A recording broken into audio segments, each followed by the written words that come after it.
Yeah, you made it to TNA. I mean, at that time, it was a growing promotion.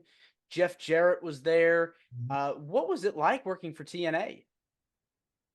Man, it was pretty awesome because at first, Chase and I both lived in Nashville, and that's when they were running out of the asylum, the Tennessee Fairgrounds, and they were doing every Wednesday night the weekly pay-per-views, and they would always have dark matches on Explosion before the actual pay-per-view went live. And there for a while, like we were pretty consistent doing dark matches. And some of the reason was I think they knew they could rely on us. When we were local, if they had somebody not show up, they could call us in a short period of time and get us to come in. But they knew that we could work with any type of guy that they wanted us to work with. So that was pretty awesome, just getting that experience and that opportunity and being around. They were bringing in some really, really big names at the time. So, Hmm. being fairly new into the business, here I was marking out with some of these names coming in. I was like, yeah, man, there's this guy, there's this guy. I watched that guy when I was growing up. That, I mean, it was pretty cool. And so to only be a few years into the business and then be in that position was pretty awesome.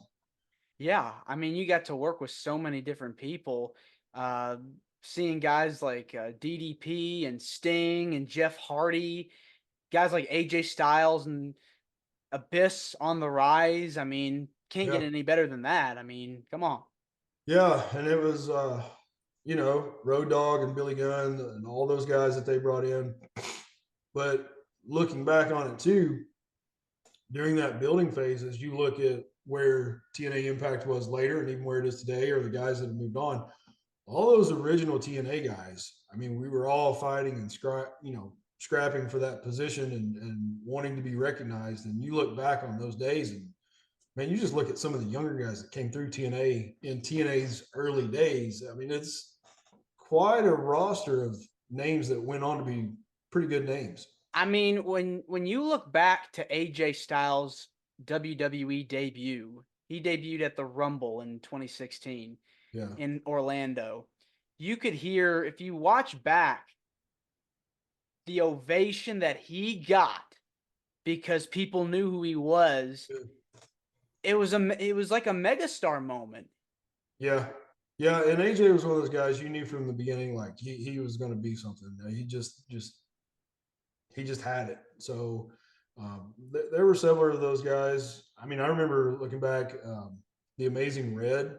I mean, Mm-hmm. some of the stuff that kid would do, and the only thing probably holding him back was his size.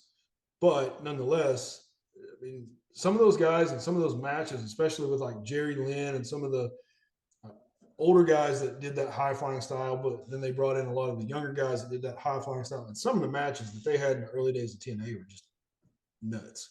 Yeah, the X division was hot, man. It was like the one of the biggest draws in that company, especially Yeah, back then. but I mean, I think it set us aside, made us a little different from anything else that was out there. The six-sided ring, I mean, This was terrible. very well, it's unique. It It's looked cool, but it sucked to work in. It was terrible. really what happened. Well, with having those extra sides, it takes some getting used to positioning wise and knowing where to go and knowing which direction to hit the ropes. And it makes it even more difficult if you're doing tag matches because then it's just the physics of it makes it difficult. And then with the ropes being shorter because there's more corners, the ropes were like hitting a brick wall. It was Oh, terrible. The only thing that was good, like if you climb the ropes and you were going to do something off the top, it was great because they were strong and supportive. But just randomly hitting the ropes, nowhere near as comfortable as a four-sided ring. and it's probably most likely hard on your body. Yeah, yeah. I mean, it was a decent bumping ring just because it was like that old WCW style. But yeah, there were no soft spots in that ring.